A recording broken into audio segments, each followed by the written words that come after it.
Hello, dear viewer, and welcome to another episode of the Catholic League Forum. I'm Mike McDonald, Director of Communications at the Catholic League, and joining me today is Bill Donohue, President and CEO of the Catholic League. So it's been a while since we've seen you, so we're going to do things a little bit differently.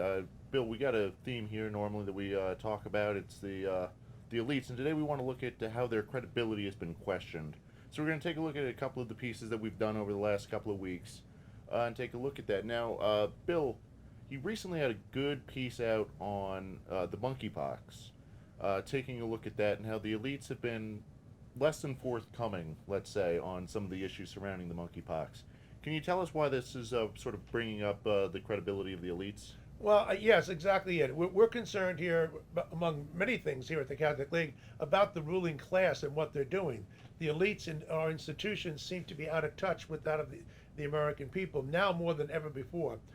And the credibility of the healthcare profession, quite frankly, is on the line. We've seen with regard with COVID and how often they were made some major missteps, not some small ones. Right. Now we have here the monkeypox. Okay, who's affected by it? Almost exclusively gay men, all right? Or as they like to say, men having sex with men. Right. Now, why is it that we're told that everybody can get it? I was told this back, I remember going back with Larry King back in the 1980s, when AIDS came out. 1981 is when they found out about it. They said anybody can get AIDS, and I was on with a gay guy on with Larry King, and I said, I'm not going to get it. I don't sleep around. I don't practice anal sex. I don't take drugs, so I'm not going to get it. I said, maybe you'll get it, and he did. And a couple of years later, the guy I debated with, he wound up dead as a result of AIDS. Now, this is very sad because if the medical profession were honest, they would say, listen, well, technically everybody could get it. We know who's going to mostly get it, and we have to focus in on them. Don't be worried about stigma. Right. Be worried about why are people acting reckless with their behavior, and they're transmitting diseases to other people, some of whom could be unsuspecting. The elite's credibility is on the line. And then I read these doctors and these activists who say, oh no, we shouldn't be telling people to exercise restraint. Well, that's what they did before. And that's when the bathhouses were the proximate cause of the spread of HIV, leading to AIDS. Right. It wasn't the gay bashers back in the 80s who said, let's keep the bathhouses open. It was the gay activists. They were angry at Mayor Koch, the New York City mayor, who was a great mayor. And he was saying, listen, we got to close the bathhouses. You guys are dying left and right. And there's a form of denial, and in some cases almost suicidal thinking and narcissism on the part of these people. The credibility of the health officials is really on the line. Yes, no, and in a lot of ways it is very striking, right? We just came after how many days to flatten the curve we had to be on lockdown, and then other people don't have to do the same thing.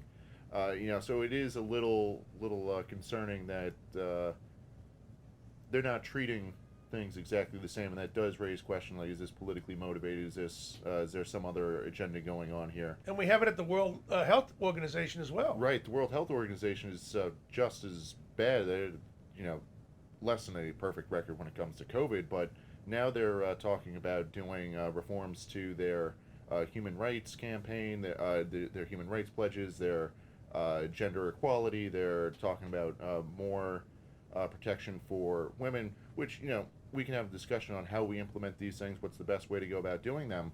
But if you look at a lot of these countries, Bill, they don't have shining records on these issues. You've got China on there. They're terrible when it comes to human rights. That they're actively committing genocide, lest we forget. Afghanistan, is anyone going to say that that's the human rights capital of the world? So what's going on here, Bill? Yeah, I mean, there are 34 members of the executive board. The United States has an unfilled position right now. So of the 33, we looked at it, and they're concerned about gender equity. Well, why is it that 28 of the people are men, and 5 of them are women? By the way, there are no non-binary people. We couldn't find a single non-binary person, believe it or not, on the executive board of WHO. But these men need to resign immediately if they're concerned about gender equity, because it looks like they're probably discriminating against women according to their own logic. And then, of course, this whole idea of denying the idea that a man can become a woman and whatnot, they're all into that.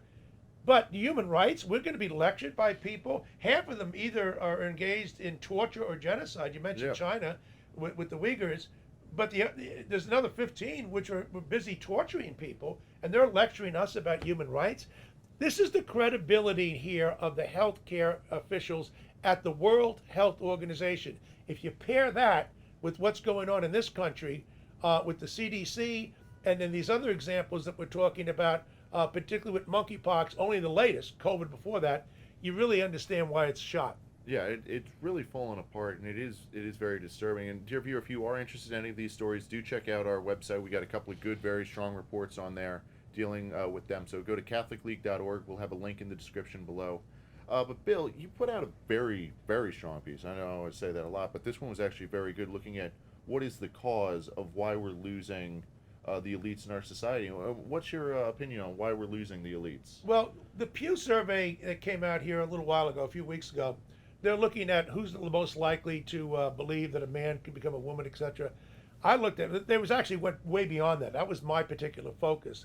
Now, we know that a man can't become a woman. Right. You're either a male or you're a female. All right? You're XX or XY. There's a few men who have XYY. There's always an anomaly in nature. Leaving that aside, there's nobody walking around the world with an XYZ. You're either Right. male or female. Now, everybody who has common sense understands this. Now, when you look at the Pew survey, the people with the least education were the ones who had the most common sense and who know you can only be a male or a female. The higher up the chain you go, into college and into graduate school, you find that these are the people who are the most corrupt ideologically. Their cognition is in trouble here. They're the ones most likely to believe that a man can become a woman and vice versa. So the question is, what has happened here? Why is it that blacks are smarter than white people? All right, I can tell you why, because they haven't gone into as many years in school as white people. There's something about higher education that leads to the corruption of the faculties of reason. You begin to think that things can happen just because we want them to happen. Right. I don't live in a world of fiction, and nobody should live in a fictional world. We should be grounded, have our feet on the ground, and take a look at what's happening here. But it's really shocking to think that 38%, 4 out of every 10 Americans, think that you can switch sexes. It can't be done, but that gets back to the elites in the medical profession. These are the people who are well educated. Well educated may mean that you have precision in understanding the subject that you mastered. But at the same time, when it comes to these issues where you can imagine, they are letting their imagination run away with them. And that's where you get into trouble. And that's why their credibility is basically shot in this country. Yeah, it's unfortunately we've pretty much lost higher education, and that means the people that then go on to run the elite institutions are corrupted just as much. Right. So, dear viewer, if you're interested in any of the topics we've discussed today or anything else, because it's been a busy summer here at the Catholic League, do check out our website, CatholicLeague.org.